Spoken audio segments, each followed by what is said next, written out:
오직 예수님, 오늘도 거룩하고 복된 주의 날을 맞이하여 주의 전에 나와 예배하고 또한 영상을 통하여서 예배하는 여러분들 심령과 삶 속에 그리스도의 은혜와 평강이 넘치시기를 주님의 이름으로 축복합니다. 저는 오늘 요한계시록 9장 13절로 21절 말씀을 통하여서 유브라데 전쟁의 의미가 무엇인가 라는 제목으로 하나님께서 주시는 말씀을 나누고자 합니다. 시작이 있으면 반드시 끝이 있습니다. 우리도 태어날 때가 있으면 죽을 때가 있다는 것입니다.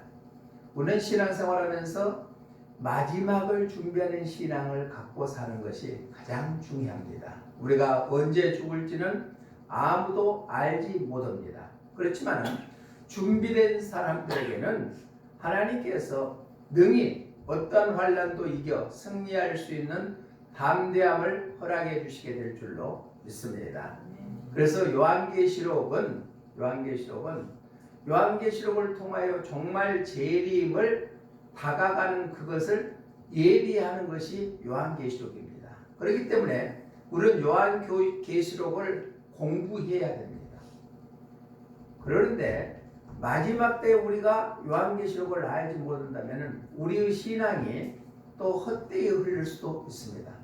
그런데 계시록은 정말 재림, 앞으로 가야 될 천국에 대해서 준비하는 신앙인데 그 환란이 일곱 나팔, 일곱 대접 재앙으로 이어지는데 오늘 본문의 말씀은 가운데에 끼어있는 일곱 나팔 재앙 중에 여섯 번째 재앙이 바로 유브라데 전쟁입니다.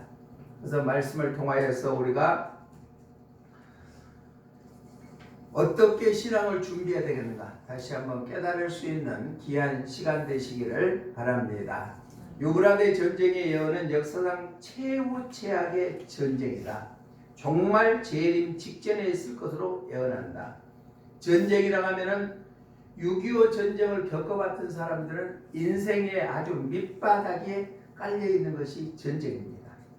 또 우리 지역은 10월 19일 여순 사건을 통하여서 죄 없는 많은 사람들이 학살을 당하는 것을 눈으로 보는 사람들도 있었습니다. 이 밑바닥이 들어있기 때문에 학살과 탈취와 겁탈, 온갖 추악하는 일, 사악하는 일, 잔인하는 일들이 아무렇지도 않게 이루어지는 것이 전쟁이라는 얘기입니다. 대환란 말미에 나팔 재앙, 여섯 번째 재앙인 유브라데 전쟁은 처절한 비극을 예고하고 있습니다. 우리가 이러한 유브라데 전쟁에 철저히 준비한 신앙으로 우리가 무장되어서 전쟁에서부터 살아나 영원한 천국을 소유할 수 있는 믿음의 삶들이 되시기를 주님의 이름으로 부탁을 드립니다. 제가 항상 얘기하죠. 요한계시록은 어렵다고. 왜 어렵냐? 장차 될 일이기 때문에 어렵다. 또 이렇게 띄엄띄엄 시대를 뛰어나버리기 때문에 어렵다. 같은 용어를 다른 단어로 사용했기 때문에 어렵다. 상징적인 해석을 했기 때문에 어렵다. 그러니까 정신을 바짝 차리고 듣지 아니하면은 요한계시록은 전혀 이해하기 어려운 내용이다. 이 시간도 유브라데 전쟁의 의미를 잘 들으시고 우리가 준비하는 신앙으로 가시기를 주님의 이름으로 부탁을 드립니다. 유브라데 전쟁은 첫 번째로 우리 본문 13절로 14절 말씀 한번 읽어봅니다. 시작. 여섯째 천사가 나팔을 불매 내가 들으니 하나님 앞 금제단 네 뿔에서 한 음성이 나서 나팔 가진 여섯째 천사에게 말하기를 큰 강 유브라데에 결박한 네 천사를 놓아주라 하며 아멘. 여기 보니까 하나님 앞에 금제단에서 네 뿔에서 음성이 났다. 이 말씀은 적용적 해석으로 봤을 때 하나님 앞 금제단 네 뿔에서 음성이 나왔다는 것은 모든 유브라데 전쟁뿐만 아니라 전쟁의 주권은 하나님께 있다. 그러니까 하나님께서 전쟁을 주관하시는 분이 하나님이시다 라는 의미를 나타내고 있습니다. 여기에서 뿔이라는 것은 우리가 짐승을 생각할 수가 있죠. 그래서 짐승에 뿔 달린 짐승은 힘이 있잖아요. 또 권세가 있잖아요. 능력이 있습니다. 그래서 뿔, 성경의 원어의 뜻을 보면 힘이 있고 권세가 있고 능력이 있다. 이 말씀은 모든 전쟁은 그 뿔에서 나오는 것처럼 힘과 권세와 능력이 하나님께로부터 나온다. 그래서 전쟁의 주권자는 하나님이시다. 환난은 누구나 두려워합니다. 전쟁도 두려워하고 무서운 일이지만, 그러나 그 전쟁도 누가 주관하신다고요? 전능하신 하나님이 주관하시기 때문에 하나님의 택한 백성인 우리들이 그 전쟁이 있더라도 두려워할 수가 없다는 것입니다. 이게 키포인트입니다. 하나님의 자녀로 택함 받은 자들은 어떤 대환난, 인재앙이나 나팔재앙이나 대접재앙이 있다 할지라도 하나님께서 지켜 보호해 주시게 될 줄로 믿습니다. 그렇기 때문에 하나님의 자녀다운 삶이 되시기를 주님의 이름으로 부탁을 드립니다. 말로만 주여 주여 하는 자가 천국에 들어갈 것이 아니요 아버지의 뜻대로 행하는 자가 천국에 들어간다 했습니다. 그러니까 하나님의 자녀다운 삶을 살아가는 자들은 하나님의 택한 백성이기 때문에 어떤 환난에서도 하나님께서 보호해 주시고 지켜주시게 될 줄로 믿습니다. 오늘 본문에 보니까 하나님의 명령으로 인해서 금제단 앞에 네 뿔이 바로 나팔을 불게 했다. 음성이 들렸다. 이것은 네 뿔은 속죄, 사죄를 의미하는데 그것이 사방으로 퍼져 있었다. 하나님의 성전 거룩한 권세가 사방으로 퍼져 있었다. 음성을 들으니 라고 하는데 이 음성은 바로 창조의 하나님의 말씀으로 창조하셨고, 또한 하나님의 말씀으로 인해서 역사를 주관하여 주시고 종말 재림도 하나님의 말씀으로 인해서 이루어진다는 것입니다. 요엘서 2장 11절에 보니까 이렇게 말씀합니다. 시작. 그의 진영은 심히 크고 그의 명령을 행하는 자는 강하니 여호와의 날이 크고 심히 두렵도다. 당할 자가 누구이랴. 즉 누구든지 하나님이 말씀하시면은 당할 자가 없다는 얘기입니다. 만왕의 왕이시고 만주의 주이신 하나님이 그 음성을 바라시는데 누가 감히 대적할 수 있겠습니까? 그렇기 때문에 우리는 오직 하나님의 말씀을 의지하고 순종함으로 인해서 전쟁도 넉넉히 이기시고 우리를 넘어뜨게 하는 대적도 넉넉히 이기시기를 주님의 이름으로 부탁을 드립니다. 찬송가 357장 1절을 보니까 이렇게 찬양합니다. 주 믿는 사람 일어나 다 힘을 합하여 이 세상 모든 마귀를 다 쳐서 멸하세. 저 앞에 오는 적군을 다 싸워 이기라. 주 예수 믿는 힘으로 온 세상 이기네. 우리의 힘으로는 연약하지만은 마귀를 멸할 수 있는 것은 예수님의 능력으로 힘입어 했을 때 넉넉히 이기게 될 줄로 믿습니다. 네, 모든 세상의 주권자는 하나님이시기 때문에 그런다. 우리가 지난주에 새벽기도 때 읽었던 사무엘상 17장의 말씀에 보면은 양치기 다윗이 적군 블레셋 대장이었던 골리앗을 쳐 부시는 내용이 기록되어 있습니다. 인간의 상식으로나 인간의 논리적으로나 인간의 이해로는 도저히 있을 수 없는 일인데 다윗 소년은 그 골리앗을 쳐 부셨다는 얘기입니다. 왜? 하나님이 역사하시니까 그런다. 우리가 이 세상 살아가는데도 여러 가지 일들이 많이 있지만은 내가 할 수 없는 일을 전능자이신 하나님께서는 가능하게 될 줄로 믿습니다. 우리 사무엘상 17장 42절로 47절 한번 말씀을 생각하면서 함께 읽어봅니다. 시작. 그 블레셋 사람이 둘러보다가 다윗을 보고 업신여기니 이는 그가 젊고 붉고 용모가 아름다움이라.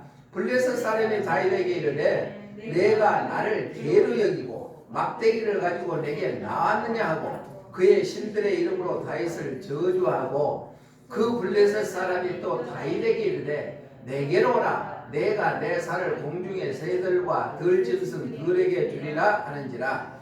다윗이 블레셋 사람에게 이르되 너는 칼과 창과 단창으로 내게 나아오나 나는 만군의 여호와의 이름 곧 내가 모여가는 이스라엘 군대의 하나님의 이름으로 내게 나아가노라. 오늘 여호와께서 너를 내 손에 넘기시리니 내가 너를 쳐서 내 목을 베고 블레셋 군대의 시체를 오늘 공중의 새와 땅의 들짐승에게 주어 온 땅으로 이스라엘에게 하나님이 계신 줄 알게 하겠고 또 여호와의 구원하심이 칼과 창에 있지 아니함을 이 무리에게 알게 하리라. 전쟁은 여호와께 속한 것인즉 그가 너희를 우리 손에 넘기시리라. 아멘. 얼마나 멋져요. 하나님은 다윗에게 함께했던 그 하나님이 오늘날 우리에게도 함께 하시고 정말 재림 때도 환난 가운데 우리와 함께 해주시게 될 줄로 믿습니다. 우리 사무엘상 17장 45절에 보니까 너는 칼과 단창과 무기로 갖고 창은 나한테 오지만은 나는 만군의 여호와의 이름으로 나아간다. 할렐루야. 이러한 신앙으로 무장했을 때 유브라데 전쟁도 넉넉히 이겨 승리하게 될 줄로 믿습니다. 또 사무엘상 17장 1절로 7절 말씀 보니까 골리앗은 아주 거대한 체구가 갖고 있는데 키가 2m 90cm 정도나 되는 거구였대요. 또 투구와 갑옷의 무게가 무려 40kg나 나가는 그러한 아주 거장 중에 거장한 블레셋 골리앗을 다윗은 문멸돌로 통하여서 그 이마에 받기에서 결국은 이기게 되는 것도 하나님이 함께 있으니까 가능하게 될 줄로 믿습니다. 다윗의 선포가 우리의 선포 되시기를 바랍니다. 너희는 칼과 창과 단창을 갖고 나오지만 나는 만군의 여호와의 이름으로 나아가노나. 할렐루야. 그러한 신앙으로 무장하여서 유브라데 전쟁이 있다 할지라도 우리는 넉넉히 이기시기를 주님의 이름으로 부탁을 드립니다. 자, 신앙은 우리가 역사성이 있죠. 이스라엘 민족들이 애굽에서 해방돼서 나왔을 때 앞에 홍해가 가로막혔지만은 바로 모세를 통하여서 하나님의 능력으로 홍해를 건너게 만들고 또한 광야 40년 생활을 마치고 적과 꿀이 흐르는 가나안 땅에 들어갔을 때도 그 원주민들과 싸워서 이기게 하는 것은 이스라엘의 군대의 능력과 힘이 아니라 하나님이 이스라엘 민족들과 함께 있기 때문에 가능하게 된 줄로 믿습니다. 그런 것을 다윗은 알았기 때문에 과감하게 나갔다. 그래서 우리가 기도할 때도 하나님의 말씀에 기준해서 이렇게 말씀하셨으니까 내게도 임하게 하여 주시옵소서라고 기도하면은 어떤 어려움도 이겨 승리하게 될 줄로 믿습니다.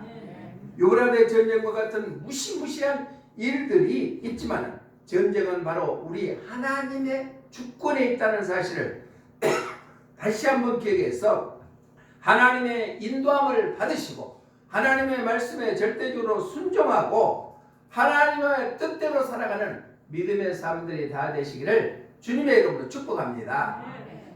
계시록을 통하여서 우리에게 장차 될 일에 대해서 말씀해 주시는 것은 지금부터 우리가 무장해서 그 환란이 있었을 때 넉넉히 이겨나가기 위함인 줄로 믿습니다.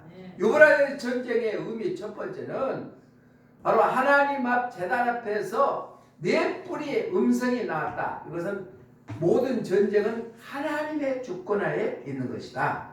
두 번째로 우리 본문 15절 한번 읽어봅니다. 시작. 내 천사가 놓였으니 그들은 그 연, 월, 일 시에 이르러 사람 3분의 1을 죽이기로 준비된 자들이다. 아멘. 사람 3분의 1이 죽게 되는 전쟁이 유브라데 전쟁이다. 자, 죽음 한번 생각해 보셨어요? 100년 만년 살 것 같아요?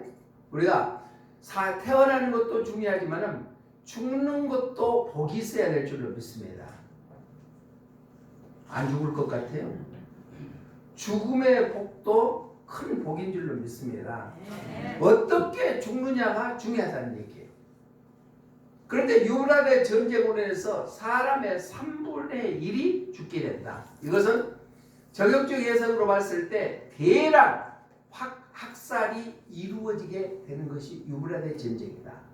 자, 우리나라가 6.25 전쟁이 일어날 거라고 누구나 예상했던 것은 아니었습니다. 또 1910년에 한일합방이 돼서 일본 사람들이 우리나라를 점령할 거라고 예상해가지고 있었던 사람도 거의가 없었습니다. 일본 히로시마에 원자포탄이 투하돼가지고 일본이 항복할 거라고 예상했던 사람도 없습니다. 언제 어느 때 우리가 죽음이 다가설지 모르는 상태에 있습니다. 그런데 유브라데 전쟁이 일어나면 사람의 3분의 1이 죽게 된다. 여기서 죽이기로 하는 성경의 원어의 뜻을 보니까 죽이다, 살해하다, 학살하다. 학살하다는 건 마치 도살장에서 짐승을 잡아서 죽이는 것처럼 학살하는 것을 의미합니다. 또 수의 문제는 3분이라는 것은 엄청난 숫자가 죽는 거예요. 아주 피바다가 된다는 것을 의미를 하고 있습니다. 우리가 읽었지만은 유브라데 전쟁의 실상에 대해서 아주 적나라하게 표현하는 것이 본문 요한계시록 9장 16절로 19절입니다. 우리 함께 읽어봅니다. 시작. 마병대의 수는 2만 만이니 내가 그들의 수를 들었노라.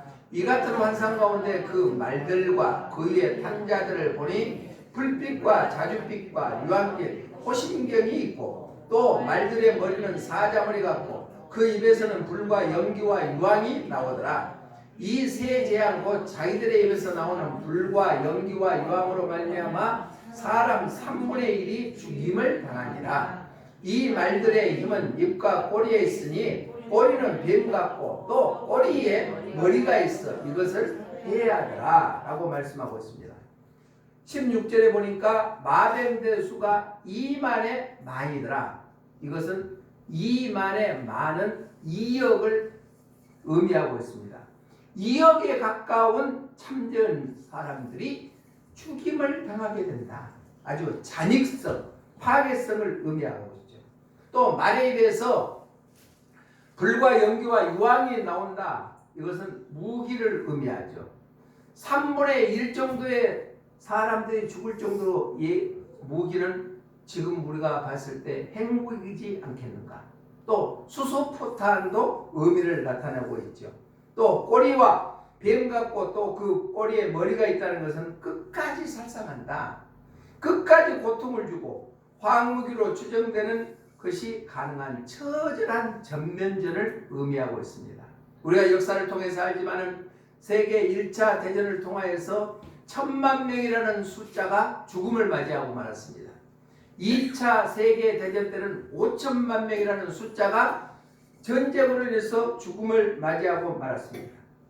많은 사람들이 유브라데 전쟁을 3차 세계 대전이라고 얘기합니다. 우리는 언제 어느 때 일어날 줄 모르는 그러한 상황 속에서 준비된 신앙으로 철저히 준비되어야 될 줄로 믿습니다. 찬송가 351장 3절에 보니까 한번 읽어봅니다. 시작. 세상 사람들은 멸망당하나 예수교회에 영영 왕성하리라. 마귀 권세 감히 해치 못하면 주가 모든 교회 지키시리라. 아멘. 세상 사람들은 다 멸망을 당하나 예수님이 세우신 교회는 영영 왕성할 뿐만 아니라 마귀의 권세는 감히 해치 못하는 것은 주님께서 교회를 지켜주시기 때문입니다. 그래서 마지막 때가 되면 교회 중심의 신앙으로 모여져야 될 줄로 믿습니다. 왜? 주님께서 교회를 지켜주시기 때문에 그런다. 그러면 교회에 놀러오고 야유에 오는 거 아닙니다. 교회 와서 하나님과 영적인 교제가 이루어집니다. 예배를 통하여서 또 기도를 통하여서 말씀을 통하여서 하나님과의 관계가 유대가 이루어진다는 것입니다. 지금 세계적으로 선진국가에서는 20여 국가에서 10개 국가에서 핵무기가 개발되고 있는 상황에 놓여 있습니다. 그러면은 지금 보유하고는 핵 갖고도 세계 전 세계를 완전히 멸절시킬 수 있는 그러한 큰 힘을 갖고 있다는 얘기입니다. 또 수소폭탄도 마찬가지입니다. 만약에 수소폭탄이 서울에 투하된다면 서울뿐만 아니라 경기 전 일원에도 전부 다 살상될 수 있는 초토화가 되어버리고 만납니다. 언제 어느 때 우리가 전쟁이 일어날지 모른다는 얘기입니다. 화학무기나 생화학 무기 같은 경우도 대량 학살을 하고 끔찍한 고통이 수반된다는 얘기입니다. 지금 우리가 겪고 있는 코로나19 바이러스 때문에 세계의 많은 사람들이 죽음을 맞이하고 고통 속에 살고 있습니다. 이것은 아무것도 아니라는 얘기입니다. 그래서 유브라데 전쟁을 통하여 사람 3분의 1이 대학살을 당한다. 그렇기 때문에 우리는 깨어있어야 하고 시대의 징조를 뚜렷하게 보아서 준비된 신앙이 되어야 될 줄로 믿습니다. 그러한 우리 모두가 되시기를 주님의 이름으로 부탁을 드립니다. 유브라데 전쟁의 첫 번째는 전쟁도 하나님의 주권에 있다. 두 번째는 바로 전쟁이 유브라데 전쟁이 나면 사람의 3분의 1이 죽음을 당한다. 대학살이 이루어진다. 그런데도 악한 자들은 회개치 아니한다는 얘기입니다. 우리 본문 20절로 21절 읽어봅니다. 시작. 이 재앙에 죽지 않고 남은 사람들은 손으로 행한 일을 회개하지 아니하고 오히려 여러 귀신과 또는 보거나 듣거나 다니거나 하지 못하는 그 문 동과 목석의 우상에게 절하고 또 그 살인과 목술과 음행과 도둑질을 회개하지 아니하더라. 악한 자는 유브라데 전쟁을 통하여서 3분의 1이라는 사람들이 대학살을 당했음에도 불구하고 회개하지 않는다는 얘기입니다. 우리는 마지막 때 회개하는 신앙을 가져야 된다. 하나님의 진노에도 불구하고 회개치 않는다. 여기서 아니하고는 어느도 못못도 아니하다. 결코 아니하다. 악한 자들은 결코 회개하지 않는다는 얘기입니다. 우리는 죄를 범했으면 철저히 회개함으로 말미암아 죄 용서함을 받아야 될 줄로 믿습니다. 디모데후서 3장 13절을 보니까 사도 바울은 이렇게 말씀합니다. 시작. 악한 사람들과 속이는 자들은 더욱 악하여져서 속이기도 하고 속기도 하나니. 아멘. 악한 사람들과 속이는 자들은 더욱 악해져 가고 속이기도 하고 속기도 한다는 얘기입니다. 우리는 죄를 범했으면 철저히 회개함으로 말미암아 죄 용서함을 받아야 될 줄로 믿습니다. 옛날 사람이나 무식한 사람들이나 우상 숭배한 거라고 생각하는데 그것은 아니다는 얘기입니다. 세계적으로 문명국가요 또 선진국가인 일본은 우상 숭배하는 신들이 800여 가지나 있다는 것입니다. 그러니까 옛날 사람이나 무식한 사람이나 우상 숭배하는 것이 아니라 현대를 살아가는 사람들도 우상 숭배하고 있다는 얘기입니다. 또 중국과 태국은 불교와 용문화가 발전되어 있죠.